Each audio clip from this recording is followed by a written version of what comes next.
Suzie Moskal from Nail Career Education, and you were on my podcast just a little while ago. But I'm here with you now in person. In the nail room. I'm in the Nail Career Education studio, which is so freaking cool. But this is so fun to be with you in person because this experience of filming with you has given me so much insight into a lot of background that people don't see or don't know, right? And we've got Cameraman right over here that you can't see. But I wanted to talk to you guys because I think this is such a cool experience to share, what it feels like to actually be with a professional YouTuber and all the quality and work that goes into your videos.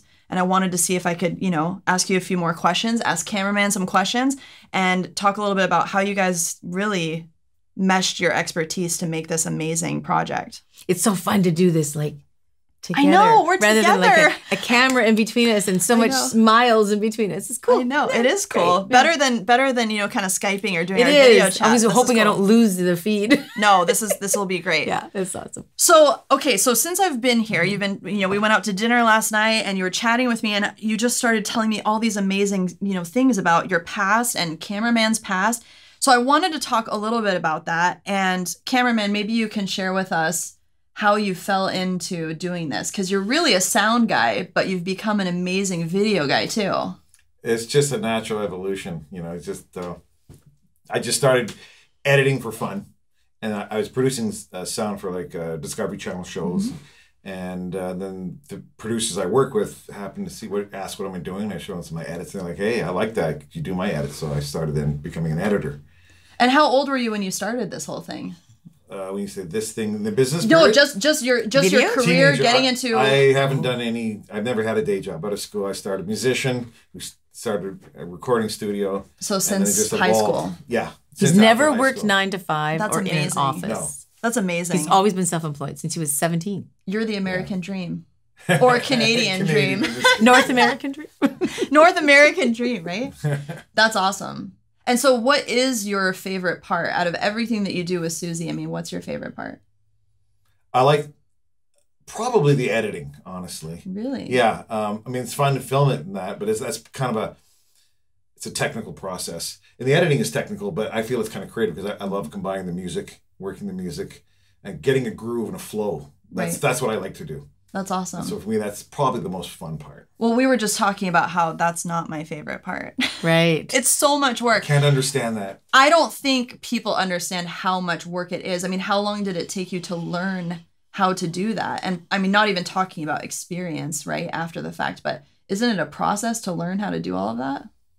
Yeah, but it's just, I like computers. He's a quick study. So there you go. I've never taken a course or schooled anything. I've just taught myself. Tinkering. Yeah, so you just kind of know what you like, what you want, and then just make it happen. I love that. And nowadays, it's even easier with YouTube. Everything's out there. I know. You want to learn anything? In your day, when you were a kid learning, if you didn't learn on your own, you would have to go to a course, a specific course in Vancouver or Ottawa or something, and learn the particular trade and months in taking this course. But you just learned it all by yourself. Yeah, I was a rock musician, so you don't go to school to learn that. So that just kind of felt like going to learn wasn't a necessary process. Just have some fun with the art and create it. That's all it started, just as doing it for fun. I love that. And it's just evolved into this thing that it is today. Yeah. And Suzie, you also have a unique background as well, which has helped you a lot, because we were just talking about this, that people often comment that you're very soothing and calming, and you're so good with your public speaking and your dissemination of information. And you actually told me a little bit about how you got to be so good at speaking. I did voiceovers. So I did commercials through Cameraman. That's how we got started. He was working with an agency, and they were looking for a female voice to do a commercial. And I'd done a little bit of stuff here and there. So Cameraman says, well, we'll get Sue to try it. What happened, actually, this is the actual way it happened. Oh. They said to me, it was the biggest grocery chain on the island. And they said they're looking for doing a commercial, and they don't want the usual suspects. We don't want to see the usual professional voices. We want to see some new people. And I'm like, I don't have time to bring in new people on audition. So I had the usual suspects, and Sue's picking me up from work, and I said, come in here, there's this script, read this. And she read it, and perfect, great, it sounds great. And then when I submitted it, though, I put her maiden name. Oh, that's right. So they didn't know. Wow. Yeah, I just thought, to make I don't want right. Yeah, I didn't want them to think that, no making little sure, nepotism. Or from my point of view, in case it was really bad, I'm not embarrassed. Well, and also he doesn't have to take credit for you. That's either. right. It's a scapegoat. So, I don't know who this lady is. That's a good point. I forget now, 10 or 20 voices. They chose Suzie, of course. We were shocked. And, I was shocked. It was like, oh, which is great. So we thought we'd do the one amazing. spot, and then we found out it was for the whole campaign. It's a campaign, an ongoing. We had no my idea. gosh. Yeah. So, and then from that day, I've been doing voiceovers for that particular commercial, that company, for 23 years. Right. Yeah, and he was recording them all. And what's interesting, also, we were talking about this, is we both kind of talk a mile a minute. We're very kind of upbeat. And I will be people. honest, I know my channel is really slow and calm, but I do that deliberately because when you're learning, you want that. But that only came into play because when I started doing voiceovers for Cameraman, I've said his real name several times. I make the mistake, and when I get on the start doing a spot, and you're like, oh, and the tomatoes are really fresh, and you can squeeze the tomatoes, and they taste really good. And he's like, okay, that's good, but slow down. So I really learned how to talk properly. I love so people that. can hear it and understand it. Because when you get in the car, I turn the radio on, and I'll go, oh wow, they really do talk slow. Let it linger. And then I start to realize, oh, I really talk fast. Yeah. And so I really learned a lot from that alone. That's amazing. Yeah. And then add to the fact that you guys also did videography and photography for weddings at one point. Not photography. Not photography, just videography. Yeah. And he probably doesn't really want to mention that because in the industry, which he's working for National Geographic and Discovery Channel, I know, he really right? doesn't want to be doing weddings. I was going to get there, but I wanted to start with, the starting. But Suzie wanted to do it. She's I love weddings. Who doesn't love a wedding?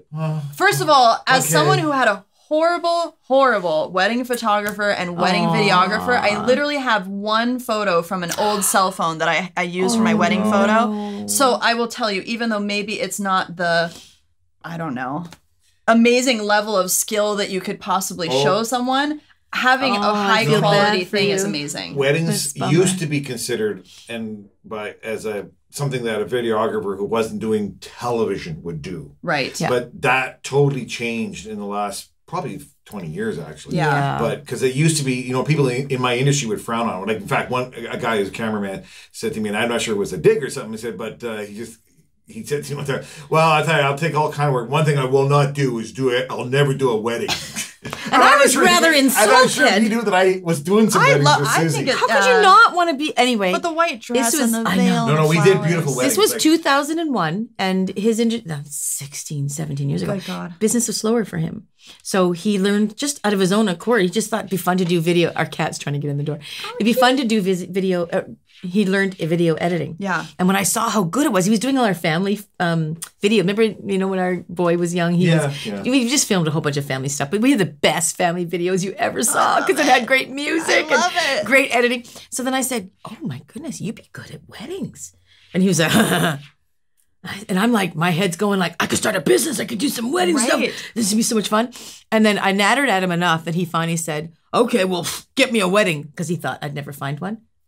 Within 24, I found a wedding. I'm a nail technician. We know everybody. Heck, I would have hired you guys because... So then we did nails it, and I'm doing nails, of course. Known. And then I find a wedding, and I approach them, and I said, hey, I know this sounds a little weird, but can we just video your wedding?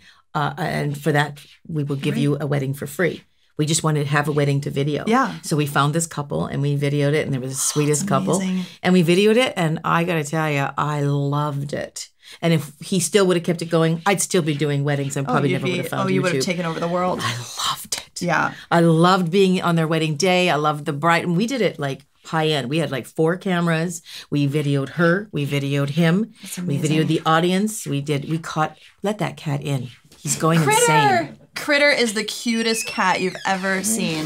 You probably never see him because he's never he might come up on the table. Critter, come here. And he talks too, which is adorable. He's a mouthpiece. Careful you don't get hurt. He doesn't want me to pick him You up. don't like to be touched. He just wants to be the center of attention. You don't want to be touched. So going from the wedding photography into movies, National Geographic, but Foley, I just learned what that was, which is all the cool sounds to make it feel like you're really there. Doors closing. Because when you're doing sound for movies, the only thing really that's recorded is the vocal. The rule is, as a post-production person, you have to turn off the dialogue track and you replace every sound. Everything. Because it sells internationally. So they got to turn off the dialogue. And do the voiceover or whatever for the different languages. Mics dubbing. don't pick up the sounds with the nice fidelity that you want. So there's 2 reasons to do it. So funny story. We're doing this one particular movie and there's a kissing scene in it. So I'm doing all the Foley sounds. So I'm in the sound booth and I'm like, what am I going to kiss? I guess I'll just kiss my hand. So I'm like looking at the screen, watching the kissing and I'm going... And he's in the sound booth going, you're not doing it right. You got to do it a little bit more. No, he wasn't mean. It was funny. He goes, yeah, you're not doing it right. You got to be a little bit more, like, not so lip smacky. Right. So I really broke down kissing. So it was a little bit like, oh, more like this? Yeah, but make it a little bit more. Anyway, I just thought it was funny. Awesome. A husband's telling a wife how to kiss her hand. For Foley. Yeah. It was I think this is really interesting for people to hear about because... You know, we were discussing this a little bit earlier. I think a lot of people, regardless of what industry they get started in, they often think that everyone that they idolize has it figured out from day one, right? That they have this path that they're going to do this and then this and then this, and that's going to get them to the level that they want to arrive at. But I think you guys are a really good example of, obviously, hard work pays off. But number 2, that there really isn't a plan. It's riding the ride. Yeah, and some people can take the plan, but we didn't know there was this plan. So we didn't set a plan. We're just going about our life. He's really good at what he does. I'm really good at what we do. And when I asked him or had a moment to do a video for me, it was perfect because that's what he does. Right. So I took advantage of that moment. And before we know it, we find ourselves talking to you. I think that's so cool. Yeah, and I think that's obviously a testament to hard work, consistently professional. And always putting your best foot forward. Yeah. And taking opportunities. I agree. And I think it has a lot to do with passion for your work. We didn't do this to get here. Right. We did it because we just love our job. Yeah. And then before we know, somebody wants to talk to me over here. Oh, that's cool. And somebody wants to say, oh, that's cool. And you sort of just go with it because you love it. Yep. That's really what the whole thing is. You're just passion for it. Yeah, absolutely. Yeah. Well, and I have had so much fun being here with both of you. This has been an awesome trip. Anyone who's listening, you guys need to come to Victoria because it's the most beautiful city ever. The flowers are in bloom. The ocean is gorgeous. Everything's amazing. And this experience with you guys has really been a treat. And we've got Critter here. Will Critter come up, you think? Maybe not. I can try. Critter, come here. I should have had some treats. I love little Critter. Oh, just throw him on the table before you get hurt. Come here. We'll show you guys Critter. Oh, my God. Look how cute he is. Hey, Critter. You just be a nice boy. My Petunia is going to be jealous that I'm cheating on her. Look at Critter. You are lovely. Well, from Suzie's studio, we just wanted to say hi, and I just wanted to share their story because I think it's so amazing. You guys really blow me away with everything that you do, and I think we're, I think we see eye to eye on a lot of stuff. Yeah. So I hope this is not the last. I don't think it will be. This is just beginning. This is the beginning of a lot of awesome projects between Suzie and I. And maybe Critter too. Yeah, he's being really nice. Yeah. And thanks to Cameraman as well. You're welcome. For everything. And more fun stuff to come. Oh yeah, just the beginning. Thanks, Liz. That was great. Awesome. Bye, guys.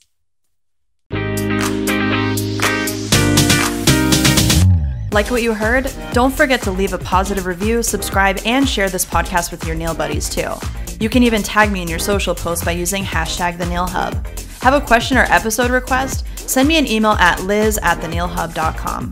You can also stay in the know by following me on Instagram and Facebook @TheNailHub. Thanks for listening, and I can't wait to share even more with you in my next episode.